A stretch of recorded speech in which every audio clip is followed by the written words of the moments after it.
అమ్మ మీరు వాళ్ళ కోసం వెయిట్ చేయటం మంచిదే, వెయిట్ చేయండి. అర్థమవుతుందా?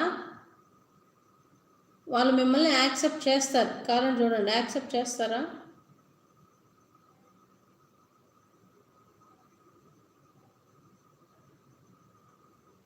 వాళ్ళు మిమ్మల్ని యాక్సెప్ట్ చేస్తారు. కొంచెం వెయిట్ చేయండి. అప్పుడే తొందరపాటు నిర్ణయాలు తీసుకోవద్దండి. ఫీలింగ్స్ మాత్రం ఉన్నాయి, మీ పైన ఫీలింగ్స్ ఉన్నాయి, లేకుంటే లేదు.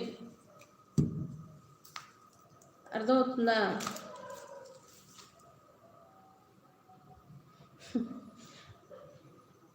వాళ్ళు మీతో మాట్లాడితే మీరు మిస్అండర్స్టాండ్ చేసుకుంటారని చెప్పి ఆలోచన ఎక్కువగా ఉందమ్మా. వాళ్ళు మీతో మాట్లాడాలని అనుకుంటున్నారు, కానీ మీరు అపార్థం చేసుకుంటారేమో ఏదైనా